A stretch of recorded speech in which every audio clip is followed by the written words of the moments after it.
What's happening, party people? Welcome to my weekly update. I'm a few days behind, not as bad as last time. However, I did so many short clips. I actually got 2 week scrolls into this one.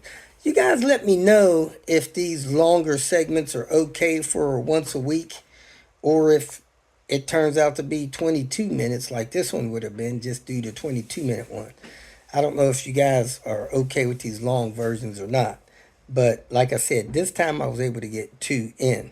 If you guys don't know, I am doing shorts. These shorts are kind of question answer type things. So you're more than welcome to catch some of those, answer a lot of people's questions. I'm going to leave those shorts active, probably forever, where I'm moving these over to my Patreon account. And again, I appreciate all of those people that support me through Patreon. If you haven't noticed, Patreon doesn't keep renewing you without your approval. So you may want to check if you're a Patreon supporter to see if that payment is still coming through. They switched a lot of these people through Apple Pay. And Apple Pay is, from what I could tell, is taking like a whopping 36% of whatever you donate. So, man, if you're down under $5, I don't know if you want to continue doing that. Because if you're on like the $2 a month scale, they're probably taking $1.80 of that. I'm probably getting 20 cents out of that $2. So I might even take that membership off of there, just turn it into an annual thing. If you want to do $2 a month, just make that an annual thing where you'll do like 22 or 24 bucks once a year, and that's that. And again, man, if 10% of my subscribers did $10 a year, man, I would be set where I could travel around and have people just pay me what they want. In the perfect world, that's what I would do. I'd come do some work for you whenever I was in your area and just say, hey, just make a donation, pay what you want, pay what you can, pay what you think is right. We have the ability to estimate repairs of what the market rate is and just say, hey, market rate's $1,400, pay what you think's fair. And I've had a few people that tell me, hey, Robert, man, you really should be charging more. This $50 an hour for this kind of work and this kind of service is low. And man, I welcome you to, hey, if you can afford it and it doesn't hurt your pocket, pay the market rate. If I tell you the tab is $400 on a $1,200 job, and you can afford and willing to pay $1,200 because that's what you would have paid at a dealer that may not have done as good of a job, who didn't come to your property to do it, who did it in a timely manner, of course, minus the time it took me to get there. But some people take their car to the shop. They see their shop a week or two later. And if I come to your house and we tear it apart, we're probably going to put that thing together in a day. Like in this video, I'm doing a manual conversion for somebody. I've heard of people taking their vehicle to a shop and that manual conversion taking 4 to 6 months. And usually I do that in just a few days. And man, if they could do it in a few days, that would be great. But heck, if you took your car to some place to get a manual conversion, you're probably looking at 6-8 G's on that. Anyway, I'm not trying to say that, hey, I'm just going to start charging retail. I'm saying if you feel that way and you can afford it, just pay the retail. I can't think of any time where I've told somebody, hey, it's $400 and they offered me $450 and I turned down the 50.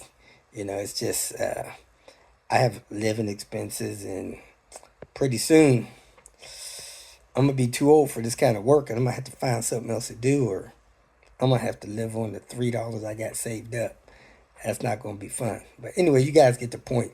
In the perfect world, I'd have a bunch of subscribers turn into like a supporters for like $10 a year, And man, that would set me up. Right now I got about 240,000 subscribers, valid subscribers. If all of my subscribers gave $10 a year, which the average person that uses a video probably saves about $200 per video that they use. So if the average person does one video a year, they'll save a couple $100. And when they're doing multiple, they're saving $2,000-$3,000 a year. The average person gave $10 a year off of 238,000 subscribers. That would be like $2.4 million that I would get a year. I could travel around and not have to charge anybody a dime. Wouldn't that be great? Of course it will. But out of Fantasyland, I just want to give a special thanks again for those that are on Patreon, those that send random donations. Heck, I get some people call me, ask me a few questions. I tell them a few things, give them my recommendations, and they may PayPal me 20 or 50 bucks, and I appreciate that support. Any support, prayers, well wishes, comments on the videos, likes on the videos, watching the videos, I appreciate it all. So thank you very much. There's a couple other things I had in mind. If you need parts, I might have them. Send me a message, see if I got them. Couple days, I'm head to Chicago to help a couple people that need to pass emissions. I'm supposed to be heading directly out to Lincoln, Nebraska, but when I go out to Lincoln, I don't think I'm coming back this way for quite a while. So I'm going to go ahead and help those few people in Chicago. And so if you're in Chicago and I'm supposed to help you with something, let me know, remind me. I don't want to miss you. And then we're packing up, heading out west. We're going to Lincoln, Nebraska, Albuquerque, New Mexico, then Southern Cal, and working our way up north, up towards Seattle area. So that's what we got on the plan. Without any further ado, here goes this weekly update. Have a great day. Welcome to Hanging Out with Robert, that's me. This video contains things that I encounter throughout the day. If for some reason I complete a task and you would like to see the details, you could click on the link in the description area below. This video also contains tips and tricks that I learned throughout the years. I plan on leaving this video accessible for about 30 days. After that, you can view it through my Patreon account. Thank you very much for watching. Kicking off the Tinker Day. Going to jump on this right here, change the oil, O2 sensor, maybe the spark plugs, a few other things, but man, it is chilly today. Chilly willy. Let me get started. Man, this tire looks low. I need to get my pressure thing out and check it. I hope this thing is high enough to get on ramps, so let me move it over into the street, see if it's tall enough to get on ramps. If not, I'll have to find some 2x4s to drive up on. Before you drain your oil, it's a good idea to check it and smell it. If it smells like gas, you're running rich. You need to take that thing for a long drive.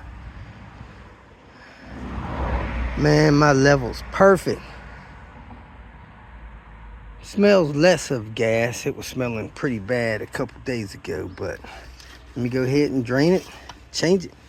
I can't remember the last time it was changed. I need to start a log on this car. Well, it's pretty dry, but man, it's very dirty, so it's had leaks. I think there's still a leak over at the crank seal a little bit. Then I'm looking around here, and look at there. Bolt missing from the AC compressor. So, it's likely both of them. Yep, AC compressor's missing both sides of the bolt on the driver's side, which means that bracket is missing. They just slapped it on there and kept going. 2 bolts holding it. What a jerk. And we got a couple more winners. Boot torn open on the steering rack, which is a no-no. And the support bracket missing from the steering rack. So somebody changed the steering rack and decided, hey, let's just leave that bracket off. We don't care if it destroys the steering racket from that being missing. Nobody'll know. Time to put the seats in. We're sending the T5 R seats with the sedan and keeping the R seats in Lemonade. Lemonade will now have a matching set of seats. Whoop, whoop. One down, one to go. Clean, lubed, vacuumed, and secured. Let's move on to the next one. Whoop, whoop. Got this marker light on, turned around right, and it is time to go. So we're gonna head out to John Wart's, take care of some stuff, and come back, pick up where we left off. We have arrived at John's Volvo Land. I like the way they spelled Porsche there.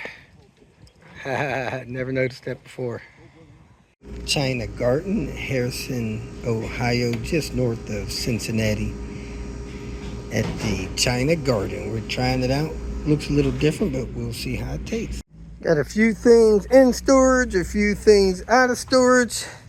And man, my good friend John, met him today. He helped me out with a few parts, a couple that I forgot. But he gave me these nice new pliers, slip joint. They've already helped me out in the jam. I can't believe it. Got some lights working on this trailer, much needed. I gotta keep rolling. And we are leaving home again. See that light on? It's freezing out here. 12:06, we left an hour ago and had to come back. Looking for personal items and doing a car repair. Don't hit the road with your serpentine belt squealing. We got a Snap It eyeglasses repair kit. Comes with 5 screws. You put them in the hole, you find the one that fits, you screw it down and you snap it off. Let's see how this works for us. I'm gonna do it on Mita's. Your glasses are white? What's wrong with your glasses? Yes, sir. Getting some gas. We are in Texas. Went to a Chili's. Excellent service. Now Mita's moaning and groaning about missing Texas. The chinchilla clothes is just like layers and layers that I took off. I can wear shorts again. Oh, really? We are all the way down here in Texas with Pepper. Woo, woo. Taking this U-Haul back, I bumped that fender into my car, so that's the damage I did to it. Don't know if they'll hit me for that or not, but time to go back. All right. This way, you're doing good.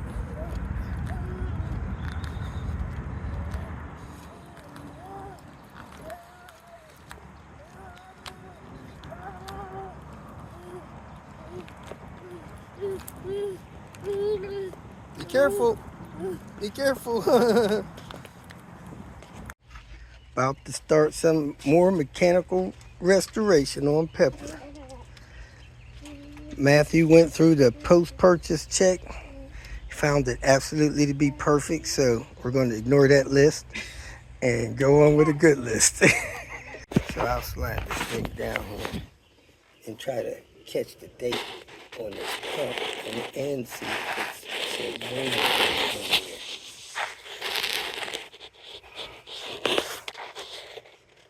If it don't say Volvo, I normally replace it. Because I don't want the pump going out on me while I'm driving. Digging deeper than I expected, we took the reservoir for the windshield washer off because we couldn't figure out why it wasn't squirting. It had liquid in there, but the pump is bad. It also had water in it, so it likely froze while it was in Cincinnati. Busted the washer fluid pump.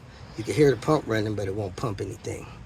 This inner steering rack boot is torn in half. I brought one with me, but it's not the right size. I can make it work. That's what I'm probably going to do, but I want to get the right size for that.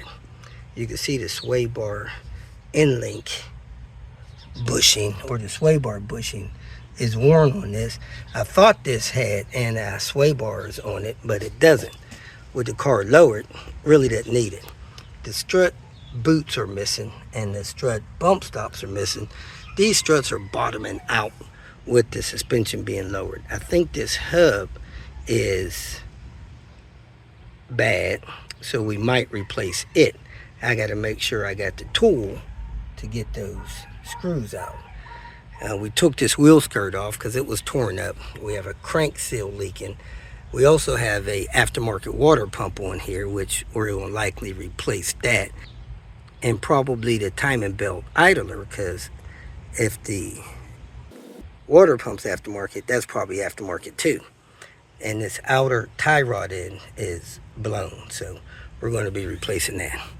So we're getting into the nitty gritty. I'm probably going to run these wires right, because that really grosses me out, having these wires out here for no reason.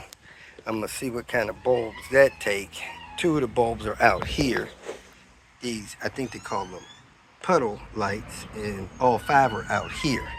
This is the washer fluid pump that's bad. So we're moving right along, and we're going to get the rotors turned. In this video, I'm going to be removing the headlight, and I'm also going to be installing LED lights in this headlight assembly and trying to figure out what's wrong with these little lights in here that used to work are no longer working. First thing you do is unlatch that corner light. I used a long screwdriver. I went down in there, unhooked it from whatever it's hooked up to, and I'm able to get it away from the light, because it normally hooks on the side of the light, but these aftermarket lights don't have the hook for it. So it was hooked on the plastic or the fender. Next, I got to get this latch out of the way, because unless you have 1/4-inch tools, you can't get that 10 out there and that 10 out down there. It's easier to just pull this latch. You got a 12mm bolt there, 12mm bolt down the bottom there. That's the screwdriver I used to unhook that corner light, and these are the two bolts come out of this latch. Now you'll see this latch moves out of the way, so you could reach in here and get these two 10mm out from the back of the headlight assembly, and there's one right there in the back of the assembly, and I already got that out. Now these lights have this wiper system on there, so you could pull that out of the way like that. You should be able to massage that light out of here once you get those 3 screws out and unplug that plug right there. Pushing that springy thing, unplug it. These lights also had this wire coming in here. I'm wondering if this wire is the problem, that these little lights didn't work. So I should test these, see if these connectors are good. A ground and a power. Let me check that out. And this is where the wires are going through to the side markers and hooked up to there. So let me check this power, see if this works. I don't even know why they got a splice in here. It's a direct hookup. Goofy. I think it was these pedal lights hooked up with these weird connectors there. So I'm gonna test them over here with a jump box, see if they work. These are the 2 wires I believe come out of there. I'm gonna hook them up to the jump box, see if they work. If they do, I'll just fix the connector. If they don't, I'll figure out what I need to do to replace the bulbs. It's just hard to believe 5 LED bulbs are burned out. So what I did, I took electrical tape, I wrapped it in the hole 2 times of my light assembly, and then I plugged the light in and it locked in tight. I also took the lens and clocked it so that when it's locked in, it's at 12 and 6 like this. When you install these, they're not supposed to be pivoted right or left. They're supposed to be up and down. They got a little Allen key hole on the bottom of it. You take the tool they sent you and you put that in properly. The tool's there. So I got one done. I just cut a slit in the side of that to get my cords out so I can have this on the outside of the light assembly, not on the inside of the light assembly. So not perfect, but it'll let me lock in my cap and keep the cords out and not have a lot of space for dirt and air to get in there. and I might just put some silicone caulking on there. But now I could screw this together and plug this light in and see if it works. Tried to service the AC, could not get this hose contraption to work, so we backed away from that. But I did get both LEDs installed. These puddle lights are semi-working. Look like I got a big leaf in there. I need to take that light back apart and get that leaf out of there. I don't know how that got in there while I had my head turned. And this one over here has the top two pedal lights out, but it's dark. Not quite getting late, but it's late enough, so we're gonna shut it down, pick it up in the morning. Kicking off the Tinker Day. Unfortunately, it's windy, so that's gonna suck most of the day. We're gonna kick off the day putting on some rotors that we got turned at the auto parts store. Rotors warp when one or two things happen. One, when they're just cheap. Two, when they get overheated, and that caused the metal to warp, lose its perfect true flatness. So when we used the brakes on this vehicle, the steering wheel was shaking our hand. Instead of buying new rotors for $180, we decided to get these turned at the cost of $50 plus taxes, whatever that amounts to. So we got rotors that will function like new, but they're a little thinner, because how they make these true again is they put them on the machine, they spin them, and they cut a little bit of metal off of there on both sides until they're flat again. These are probably good rotors, but when people use metallic pads, they get hotter than ceramic pads, so they warp. Now, ceramic pads don't stop as quick as metallic pads do when you first start heating them up. But once they're warm, ceramic pads are great, and they don't get so hot that they warp your rotors. So we're going to put these 302s back on the car, and we got a outer tie rod in. Didn't have time to wait for me to order parts. Didn't know it was bad. We on the go. So we're going to put this stuff together and get this thing back on the ground. Let's go, Pepper. Whoop, whoop. Whenever you install rotors, it's a good idea to lubricate the contact area that the rotor will make with the hub, so that it's easy to come off again if you ever need to remove it. You see that line there? That spot there that gets rusted, they get stuck on there, then it's hard to get them off. You can also look around here for other things to do in the future. This car's been lowered so you can see where the wheel's rubbing the fender lining and nicking the fender, which should mean you probably should roll your fenders, chewing that up. Also, whenever you install rotors, you should install a holding screw or pin that came with it, so when you go to bolt the wheel on, your rotors are not floating around on your hub. Here you see somebody don't have the ABS wire secured properly, and that looks like about it. Little bit of leakage of something around here because you got dirt building up. Not sure if that's old or new. The tie rod ends are tight. The boots are not torn. The axles are fine. The control arm is good, not torn or shaken or loose. So we're going to go ahead and put this back on. Start out by lifting it up, putting it on there, and putting a holding screw in there so this thing won't float around on me. Let's get cracking. All right, when you're putting this wheel skirt on, put that piece on like that. This little tip that's hanging is where the mud flap clicks into. This piece clips on there and holds that there. That's how that needs to be. And here it is, folks. We got the tie rod in on, we got the wheels on, we got the turned rotors on, we got the lights back in, we got the hood latches in. Hood is not closed yet, but the latches are in. The wheels are torqued on. We re-ran this wire to this light bulb because it was run along the top of the fender instead of under the fender. We replaced the wheel skirt on there.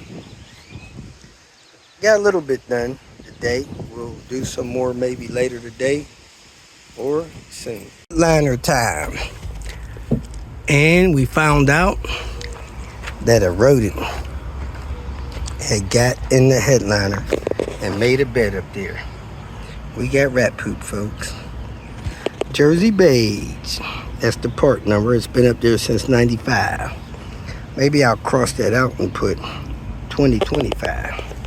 30 years later, here we are. The board cleaned off and about to dust it. We had an issue with the lights. Whenever we put on the brake lights, it would dim the standard lights, the running lights, and also dim the brake light on this side.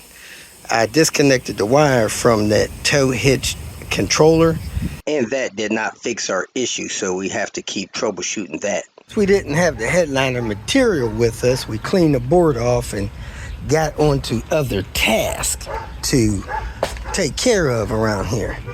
But the board is back there. It's cleaned up.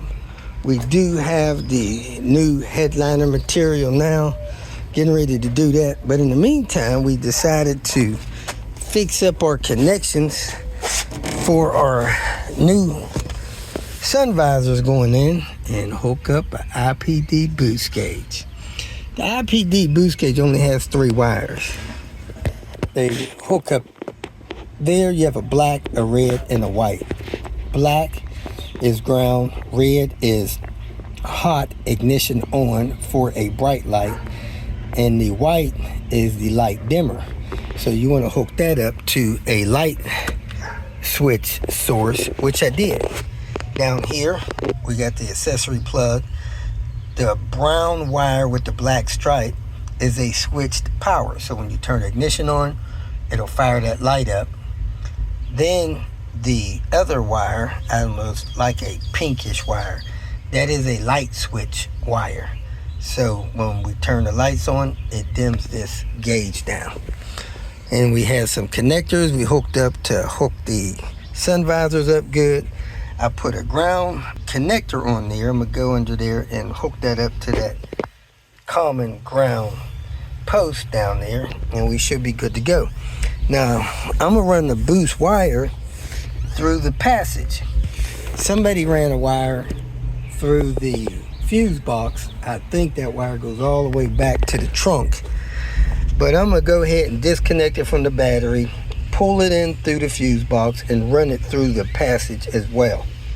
That just irritates me when people run that through the passage. I'm not 100% sure what this is, but I think it is the mic cord connector that hooks up the stereo to the mic up here. That was in the corner here. So one thing I did notice is the roof liner had some material in there where a rodent had been making a bed in the roof liner of this car at one time. So this car was sitting somewhere where a rodent felt good to make a bed up there. Anyway, we're going to keep moving forward. Let me hook this up, open up my passage, run stuff through the passage, and get ready to do the material. Instead of a multimeter, this time I used this simple tester. You hook this on the ground, you probe this on a positive, and it lights up to let you know that you have power. So I use that to double check my wiring, and we are good to go. So we got the wire run, we got the boost gauge hooked up here, getting ready to hook this wire up here. I'm starting to see a pattern to cars with this strut support bar.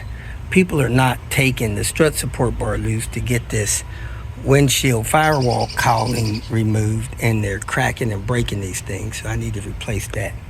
So this headliner material went on a lot easier, and it actually cut easier.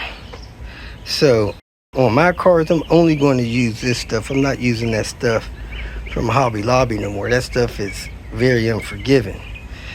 Now you see a mild wrinkle there, a mild wrinkle there. Do see some tracks where we pressed it down and stopped and stretched it a little bit. I'm expecting that stuff to stretch out of there over a little bit of time. We got a mild wrinkle there, a little wrinkle in the area here, and a little bit right there, and that's it. the rest of it's a little bit of a pressing pattern.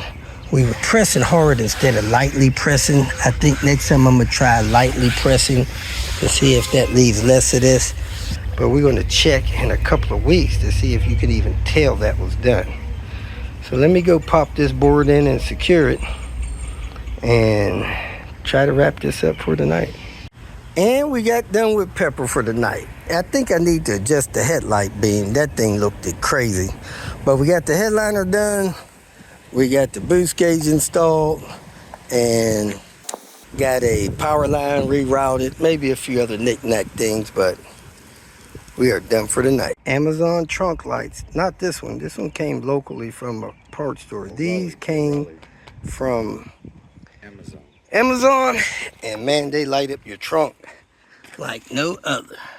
Look at that white light under there. Can't wait to see it in the dark. We are about to get started on a manual swap transformation on the yellow sedan. Well, it's a little difficult working remotely. The floor jack we have is a baby jack. I think that's just about fully extended on that thing.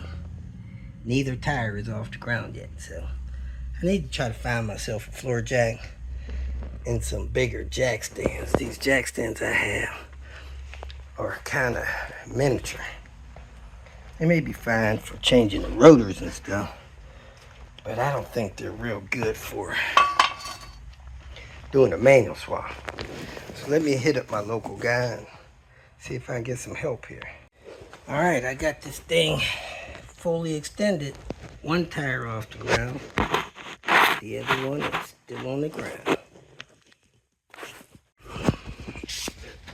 I'm always amazed at the damage I find under cars. Now, that's a solid point there.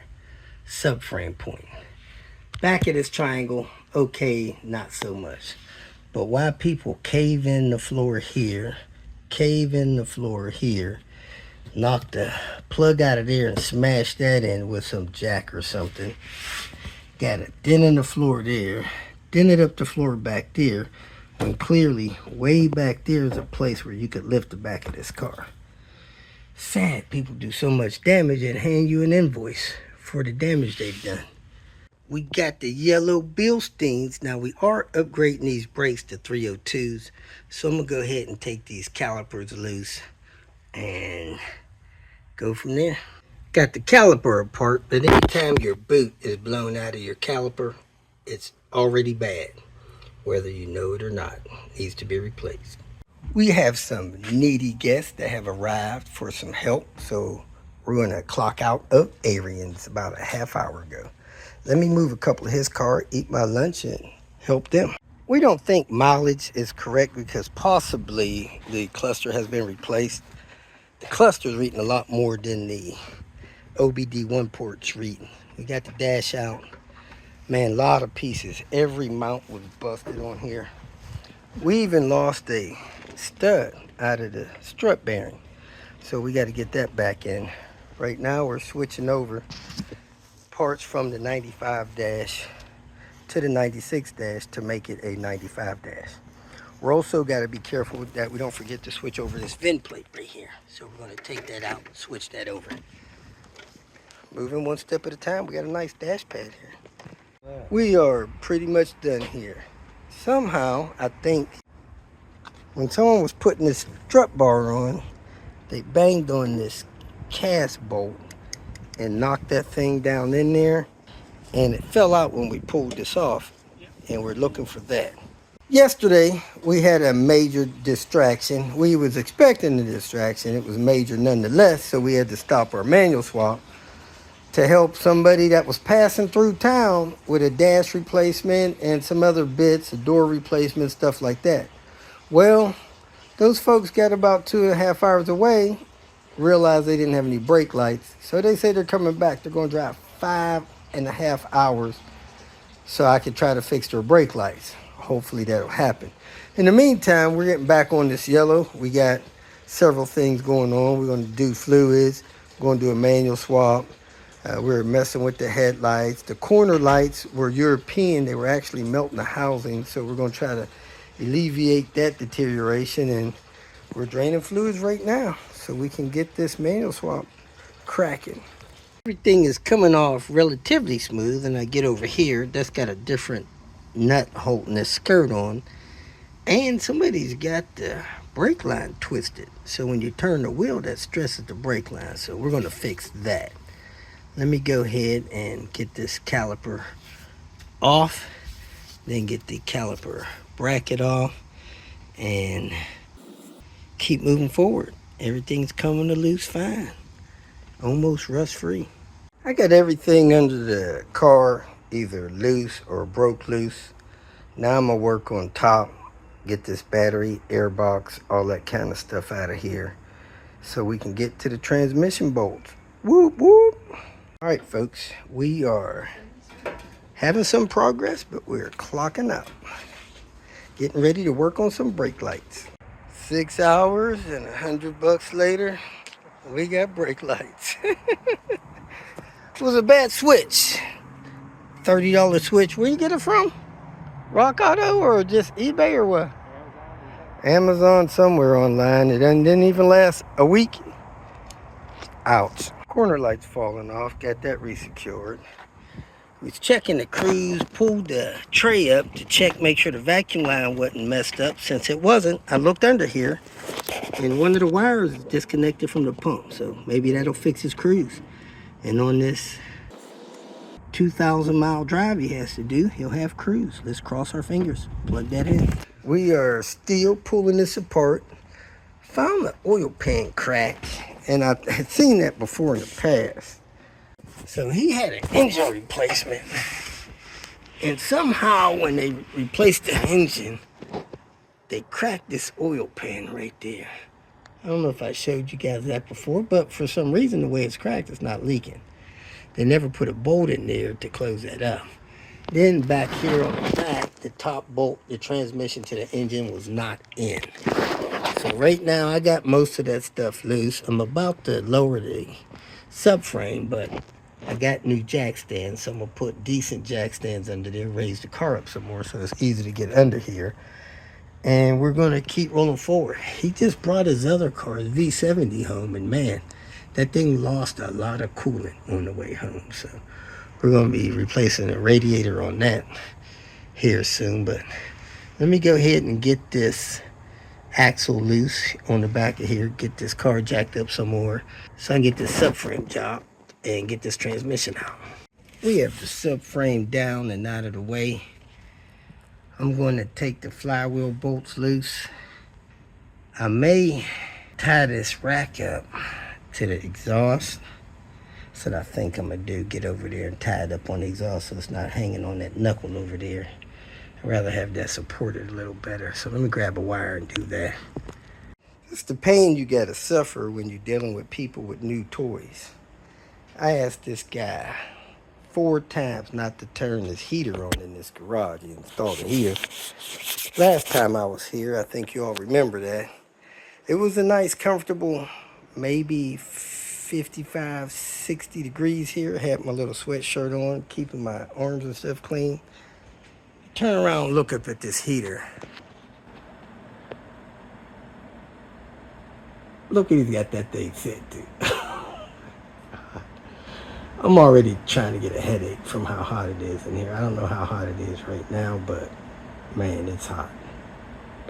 It is hot. We got this transmission jammed up, trying to push it off the torque converter. We're clocking out for now. See you tomorrow. Having an incredible salmon meal with my friend Arian. He showed me how to cook it, steam it with the lid on the pot, and you could watch the mercury just boil right out of the fish. Time to get cracking. Was running around, taking care of life. It is almost 5 o'clock. Freaking got a big oil spill under the car. Didn't know that was going on. That's nasty. Let me go ahead and get under here and see what's happening. I'm trying to get this transmission out from under here. The torque converter bolt can't come out. The transmission leaned against the car. I don't have my crank down tool. So I'm getting ready to crank up the engine just a little bit. loosen my chain so it could drop down a little bit, put my jack under the transmission and push that off. Hopefully I'll catch it. It won't make too much of a mess because the transmission is coming off, leaving a torque converter on the engine, which is not a preferred way of handling this, but it's all I got right now. So let me keep going because somebody over torqued all of the flex plate bolts. Getting that transmission out didn't help in the least bit with getting the torque converter bolts out. They are still inaccessible. I don't know if there's some way I could get in there, but I'm probably going to have to cut the head of it off or drill it off through one of these accesses. So let me see if I could get the other two out. I think I have 3 out, 1 stuck. If I can get the other 2 out, I could work on that one, get this torque converter and flex plate off. From underneath on the back access, I have all of these flex plate bolts off except for one. I just pulled 3. Man, those things snap loose. And I was thinking about getting a cutter, trying to get in a tight spot, but I might be better off dropping this oil pan since it is damaged and I already have to replace it. And I'll probably have a lot of access to the flex plate bolts after I drop this busted oil pan. So that's where the oil pan is busted. Right there. Bent that screw. But I'm going to drop the oil pan since it was going to be replaced anyway. And I'll probably have plenty of access to that jacked up flex plate bolt. So let me go ahead and drop the oil pan. Okay there, the oil pan is off. The car's been sitting for days, so it's not really dripping. And the bonus, we have a clear shot at getting this torque converter stuck bolt out. That is awesome. There it is, folks. Stuck torque converter bolt. I have the drill bits, oil all over the place, strip bolt, and a box of Kleenex. Some folks asked me could they stop by and get some of my help a couple days ago. I said sure. They came by. We were doing several jobs, close quarters. And the next day they were kind enough to tell me they had the flu. So now I feel like crap. And I gotta get this work done. So here I am. Let me see if I can get this bolt drilled out. People, if you know you're sick, cold, flu, stuff like that that's contagious, and I'm gonna be around, keep your distance. Please. Or ask for a mask. I have a brand new mask you could wear so that I don't get what you have. I gotta work feeling like crap, and you're going on your way. So let's not do that. Man, I was deep enough, but the bit, I guess, wasn't wide enough. It was almost wide enough. It kind of went off center a little bit, so it was holding on to that half moon down there, but it is out. Took 14 minutes, so let me work on spraying some brake parts cleaner under here, finding the seal kit for this new pan, getting this new pan installed, pulling this flex plate off, and getting that rear main seal replaced, and keep moving. Use my impact gun to get these 12.17s out of this flex plate. They came off relatively easy with Danny. And yes, I did put earplugs in to do that because that is loud and noisy. So as you can see, the rear main seal was leaking, is leaking. That'll be replaced. Then we're going to work on getting this oil pan on, clean that surface off, and keep moving forward. The rear main seal is in. I want to put this oil pan up. However, I don't have what I need to clean off the surface of the bottom of the block. The oil pan is ready. So I'll work on getting that. In the meantime, I'm going to crack this transmission and put in a quaif. I have 2 transmissions here. I'm trying to figure out which one I want to use. One of them came out of a T5 manual. The other one I think just came out of a non-turbo manual. I don't know if it really matters, but I'd rather use the T5 manual transmission if I had a choice. But let me see if they got any tags on them. Pick one and get to work. I'm probably going to pick the clean one. Well, I got all 17 bolts loose. I got the arm off. I got the throwout bearing removed. I got the nub stuck here. I'm going to have to heat that up, get that off of there. But I'm ready to separate this transmission. However, it's past my bedtime, so I'm going to shut it down, pick this up in the morning. Good morning, Houston. Look how wet these cars are. My goodness, like it rained or something. And this one here had a major coolant loss the other day, so hopefully that'll be okay. We're going to put a radiator in it and check it out. Let's get this walk on.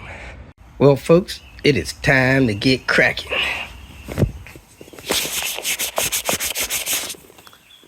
Little bit better view there.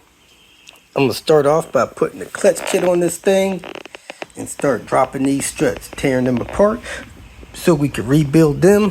When our radiator and intercoolers come in, we'll be dropping that stuff in as well. So let me clean up a little bit, get ready to get some CV axle grease so I can re-grease that and seal that back up and keep moving forward. So we got the spring here, took the strut out of it. Somebody left the stickers on there, so I guess that's the part number for it. I don't know if that's 35 or 334 6643, something like that. But whoever installed them last just left that on there. Looks like a 35 on there. And we're gonna take that off. That's not necessary. That's just lazy. When you order a quaif for your 850 SV70, whatever kind of vehicle, this quaif will come like this. And the downside of coming like this is your bearings are not on there and your tone ring is not on there. If you have a 93, 94, 95, older vehicles that use the speed sensor on the back of the transmission, there should be a tone ring there. So since this car's a 95, I pull up the diff, and since this diff didn't come out of a 95 or older transmission, there's no tone ring. But if this was a 95 or older diff, it had a tone ring there. I don't know where you can order those tone rings.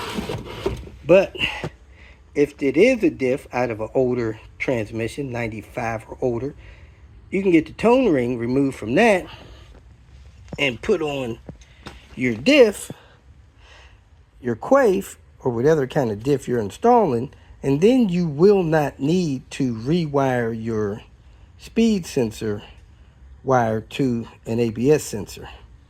And that's what I'm gonna have to do since I don't have a tone ring. Now I also need to get the bearings pulled off of that one and put on this one, but if you're afraid that the bearings will get damaged in that motion, you could buy new bearings. The size is in my video. I think there's something like 40 by 68 by 19. These bearings, sleeve bearings, and they'll need to be driven onto your diff. Now I have a tool that I searched for and found that fits perfectly to drive these on. So if you want one of those and you don't want to pay a machine shop or transmission shop or some kind of diff shop, you know, somewhere up to 250 bucks to drive these on here, you can contact me. I can get you one of these and you can have it forever and resell it if you want or whatever. But it slides over there perfectly and it fits in your bearing thing perfectly, so you could drive that bearing on without damaging the bearing or your diff. So let me know if you need one of those and we'll get you hooked up. Got that quaif torqued in there, man. It actually works better with the smaller pry bar than it has with the larger one. So the pry bar was about the same size as the torque wrench, and I grabbed my hands like scissors, like I was shearing hedges, and torqued that thing and held the bolts. I'm ready to put that thing together after I clean the surface with some brake parts cleaner or acetone.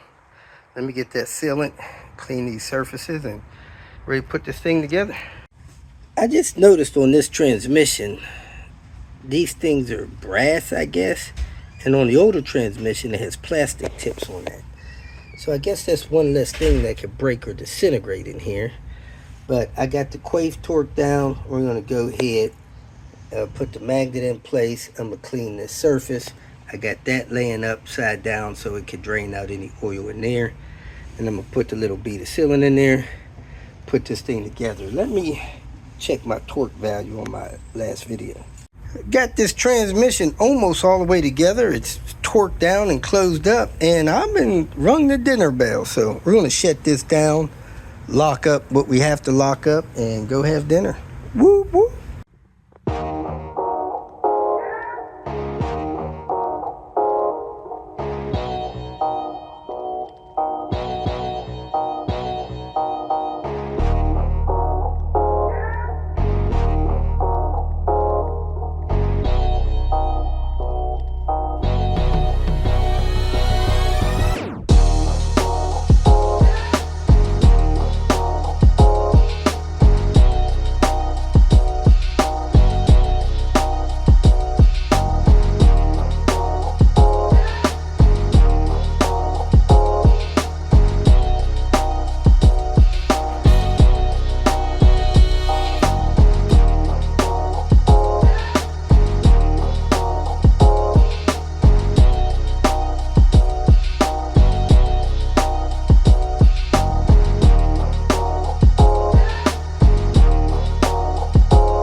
Time to kick off the Tinker Day.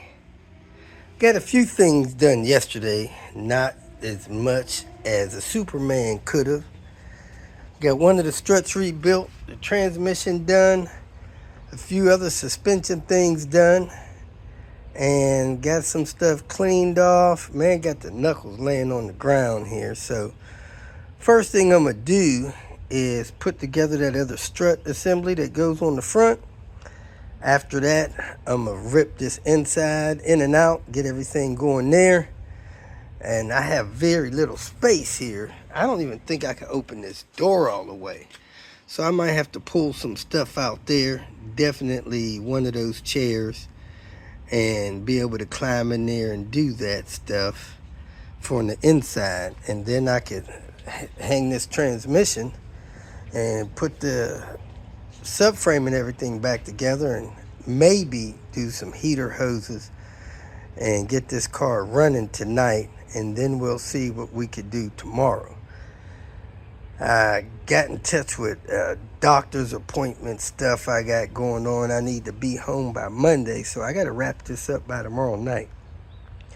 May not get everything done, but hey, we can always bounce back and do some more. Cars are not going anywhere, but it should be running solid, even with this quaife in this transmission. So let me go ahead and put that strut together and do the inside stuff and go from there. Well, we're trying to work on the inside, and somebody's got some weird screws in the front of the console. Let's see what these are.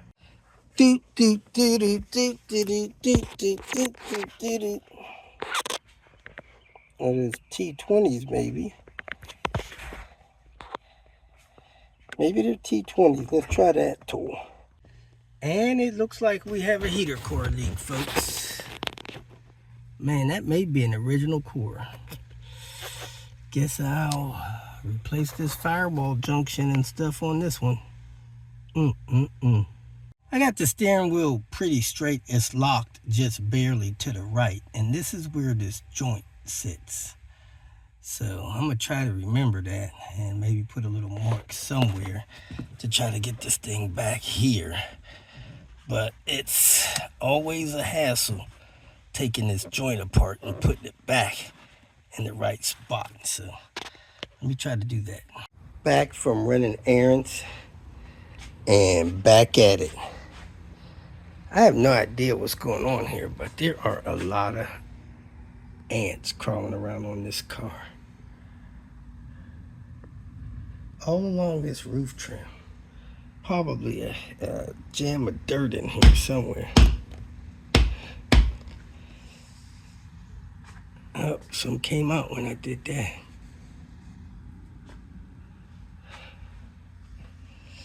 I think these are the ones I just put on, so there shouldn't be no dirt in there. I don't know why ants are crawling on this car. They're coming and going from somewhere. Look at the little workers. We're inside here. We got the column disconnected. We got the pedal disconnected, the pedal piece out. Getting ready to pull this firewall stuff out with the heater core. So I'm gonna take the heater core out, pull this firewall junction out, get these pedals out, and keep moving forward. Whoop, whoop. Well, it's supposed to get up to 89 today. It is 86. If it gets any warmer and I drop a bead of sweat, I'm going to cut the AC on. But for now, I'll work without it. Time to get cracking. One of the things I'm going to do is, of course, put totally new suspension and brakes on this thing. So I'm going to go get the calipers and paint them real quick so we can bake them and go from there. Let me go find these calipers and stuff. Kicking off this Tinker Day with painting some rotors and calipers. Let's get with it. We are back from running errands and having lunch. Getting ready to put these DO88 heater hoses in the new firewall junction. I'm going to clean the two pipes off if I can reach them, man. That freaking pipe right there is in the way. That EGR pipe. But this car still has that equipment, so we got to leave it on. We have both heater hoses installed. I am trying to install the heater core, but I can't find the pipe seals. Adrian had them yesterday, and I can't find them today. He was showing them to me, so let me ask him where those pipe seals went so I can put this heater core in. Do. Man, looky there. I don't think I ever got this serious with painting some calipers. Usually, I pull the wheel off, throw some tape under there, and paint it from across the room. Just get some paint on there so people can see it through the wheel, but we about to bake these. This stuff is going to be like powder coated. All you're going to have to do is hit them with a power washer and they'll be clean. Let me peel this tape off of these things. The instructions say 200 degrees for 1 hour on the caliper paint can. So that's what we about to do. Well, folks, we baked the calipers last night, and today we put some vinyl on them. Man, that looks hot. I would have put it a little bit in the arched form. I'm surprised they're not printed in a little bit in the arched form. But we got them tagged up. And we did a special thing. We did two, I guess that's left calipers and no right calipers on the rear. So that car is going to have problems stopping with the two of the wrong calipers on there. Anyway, or one of the wrong calipers. Let me go paint one real quick so we can have a full set and get at it. It is like 4:30. I'm just clocking in. 4:18. The shift boots on the manual shift cable torn wide open. So I was gonna take the auto boot and put it on here, and I took the wrong one off. Dang. I don't know how I did that. But anyway, let me cut the rings on this. Take this badly torn boot off. See, it's exposing a lot. A lot can get in there. So I'm going to take that off, put the auto boot on there, put the manual boot back on there. And you could probably use the Oak clamp to secure that back on there, or just wrap it up with some wire, lubricate them with some lithium grease in there. So let me go ahead and do that. Took the great one for a test drive. You know, this thing was a crash repair, and it actually rode better than I expected. Gas mileage is horrible. And tires, oh my gosh, for an all-wheel drive car, you can't have tires like this on it.